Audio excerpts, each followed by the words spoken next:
Fala pessoal, vamos para a nossa aula sobre infarto agudo do miocárdio. Então, primeiro, vamos à definição. O que é o infarto? Nada mais é do que a morte das células de uma região do coração, do músculo cardíaco. E por que ocorre essa morte das células? Pela interrupção total do fluxo de sangue. Tá? Quem leva o sangue para irrigar o próprio coração são as artérias coronárias. Então, através das artérias coronárias, o coração bombeia o sangue e leva o sangue para ele mesmo, através dessas artérias. E essa interrupção do fluxo de sangue acontece por conta de um coágulo ou por um trombo, que ele pode bloquear a passagem de sangue pela artéria. E qual é a causa desse trombo? A principal é a aterosclerose, tá? Que é a formação daquela placa de gordura na parede dos vasos sanguíneos. E essas placas de gordura, elas podem se soltar. Quando elas se soltam da parede dos vasos, elas começam a fazer uma viagem pelo seu sistema circulatório. E quando elas param nas artérias coronárias, elas vão causar essa interrupção do fluxo de sangue para o coração. E aí acontece o infarto do miocárdio. Tá? Lembrando que o miocárdio é a camada muscular do coração, que faz o coração se contrair. Então, se não chegar sangue para nutrir esse tecido, ele vai automaticamente entrar em hipóxia, anóxia e vai evoluir para a morte, para a necrose. Tá? Então é importante aqui destacar que no infarto ocorre a interrupção, né, total do fluxo sanguíneo. Tá? Então lembrem disso, é a interrupção total do fluxo sanguíneo por um trombo. Então, continuando, eu já falei, né, que a principal causa do infarto é a aterosclerose, por conta da formação dessas placas de gordura. E o infarto ele pode ter vários níveis, dependendo de onde esse trombo ele vai parar, ali nas coronárias. Se ele entupir uma parte da coronária que leva sangue para uma região muito grande do coração, e a morte tecidual for muito extensa, é o que a gente chama de infarto fulminante, onde a pessoa vai a óbito. Mas se esse trombo ele entupir uma seção da artéria coronária que irriga uma pequena parte do coração, uma região pequena, a pessoa tem um infarto, mas ela não morre, ela tem apenas uma perda de uma porcentagem da sua capacidade cardíaca. Tá? Então depende da extensão da região que é irrigada pela parte da artéria que teve o seu fluxo interrompido. Tá? Então, por isso que em alguns casos a pessoa sobrevive ao infarto e em outros casos não. Depende da extensão dessa interrupção do fornecimento de sangue. Sintomas do infarto. O principal sintoma é a dor, né, e o desconforto na região do peito. E essa dor ela pode se irradiar para a região do rosto, para o braço esquerdo e mais raramente também para a região do braço direito. Esse desconforto, né, ele costuma ser muito intenso e ele é prolongado. E as pessoas que infartam geralmente relatam sensação de peso, de aperto sobre o peito, sobre o tórax. E junto a esses sinais, né, pode haver também a ocorrência de sudorese excessiva, palidez e alteração também na frequência cardíaca. Os idosos podem relatar falta de ar também associado à dor. Outro sintoma que também pode acontecer é, ao invés da dor ser no peito, ela ocorrer na região do abdômen. E as pessoas podem confundir isso às vezes com fome ou uma dor de gastrite e podem não atentar que está ocorrendo um infarto. Muitas pessoas às vezes infartam e só vão descobrir às vezes meses depois, quando vão fazer uma consulta médica ou vão fazer algum exame mais específico. Em diabéticos, o infarto pode ser assintomático, sem sinais específicos. Então as pessoas diabéticas têm que ficar mais atentas aí a qualquer sintoma que possa remeter ao infarto. Nesse quadro aqui a gente pode ver os principais sintomas, e aqui embaixo é interessante que são os fatores de risco que levam a pessoa, que podem levar a pessoa a ter um infarto do miocárdio. Dentre eles aí, o colesterol alto, a hipertensão arterial, o diabetes, tabagismo, estresse, sedentarismo e o histórico familiar.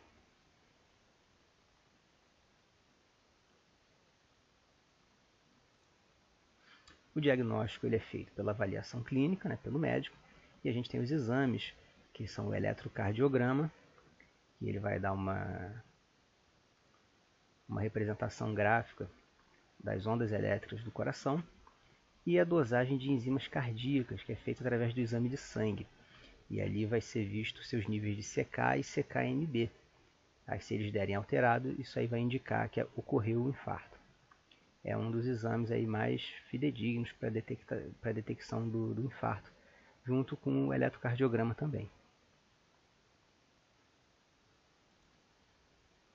Aqui nessa imagem, a gente vê a representação do eletrocardiograma de uma pessoa infartada, onde tem uma alteração aqui, ó, no que a gente chama de supra-ST. Essa linha ela fica deslocada para cima, devido ao infarto. E o tratamento, ele pode consistir na angioplastia da artéria coronária, que é a desobstrução mecânica, onde é feita a inserção de um catéter. Aí é colocado um dispositivo semelhante a uma mola, que é chamado de stent.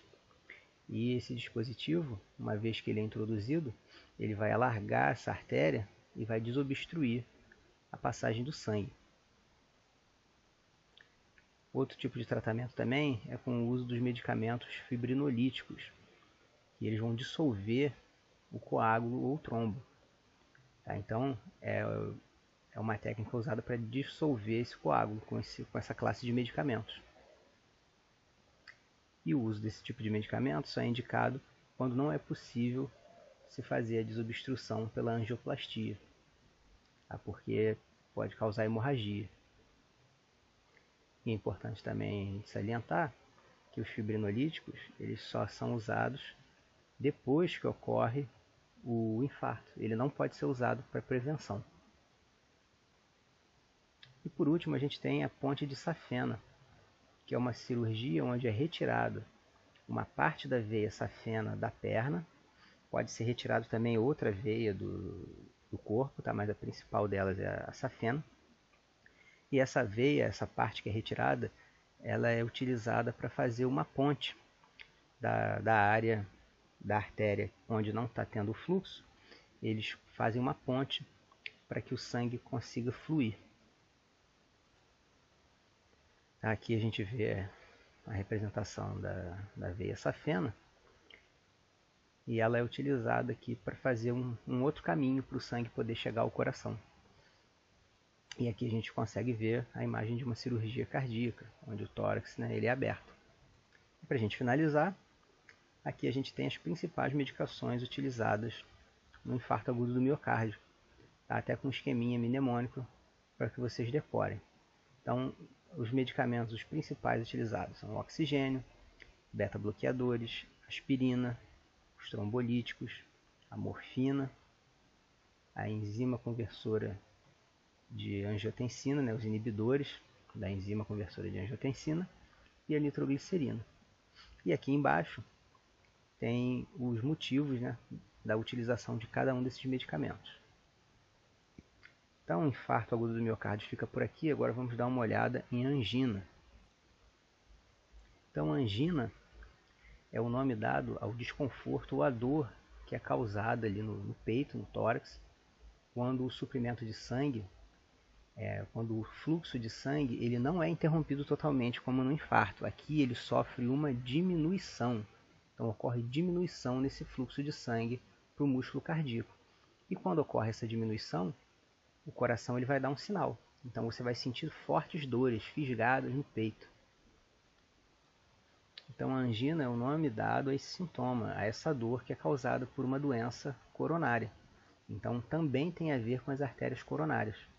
Então a angina, ela normalmente também é causada pela aterosclerose, onde essas placas de gordura elas vão diminuindo o calibre das artérias coronárias e o fluxo de sangue ele diminui. Então se a pessoa tiver uma emoção muito forte, fizer um esforço físico, o coração vai demandar mais sangue, mais oxigênio, mais nutrientes. Só que por essa diminuição, essa demanda não vai ser atendida. Então o coração vai começar a mandar sinais e a pessoa vai sentir essas dores fortes no peito. Os sintomas são muito parecidos com os do infarto. Então, uma observação aqui que é muito importante é que no infarto o fluxo de sangue é obstruído totalmente por um trombo. Já na angina ocorre só a diminuição, tá? Geralmente causada pela aterosclerose. Sintomas da angina.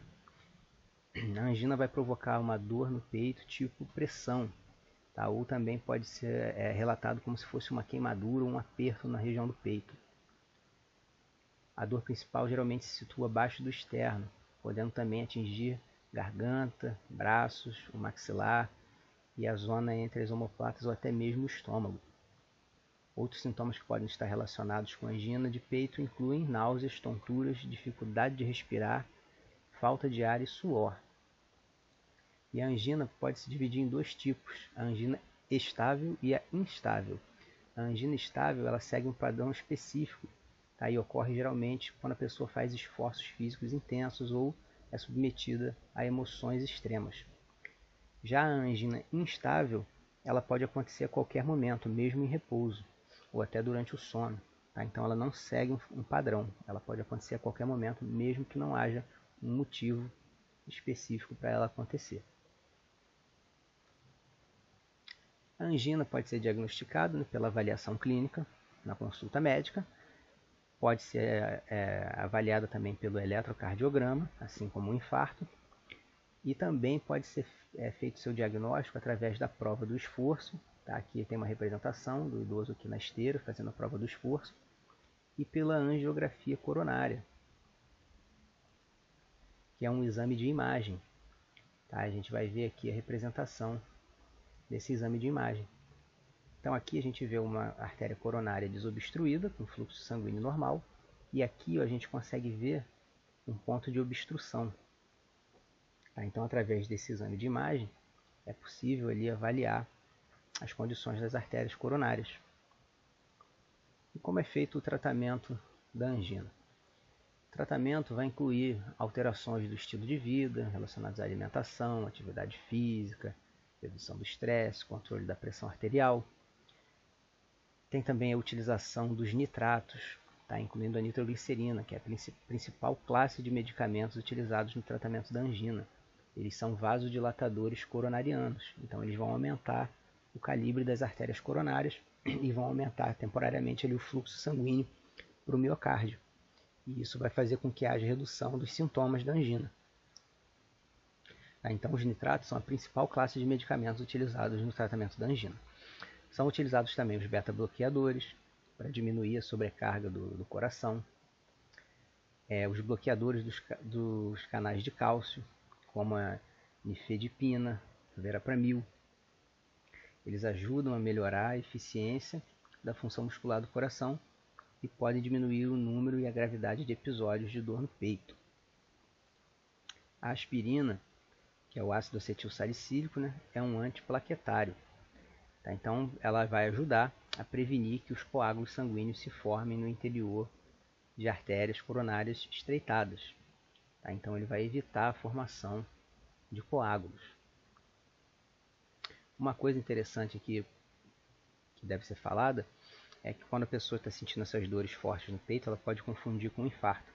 Só que, para você diferenciar a angina do infarto, é que na angina, se você toma o nitrato, tá, a nitroglicerina, os sintomas eles vão desaparecer em alguns minutos. Se a pessoa estiver infartando, os sintomas não desaparecem com o uso dos nitratos, porque teve uma interrupção total do fluxo sanguíneo. E por último aqui a angioplastia com stent, que é bem parecida com a que é feita no caso de infarto. Tá? Através de um catéter é introduzido o stent, e esse stent vai fazer a desobstrução, ele vai aumentar o calibre da coronária. E aqui também tem a representação de uma ponte de safena, que a gente já viu lá na aula de infarto. Então essa aula fica por aqui, pessoal. Qualquer dúvida é só deixar no chat. Tá? Um abraço.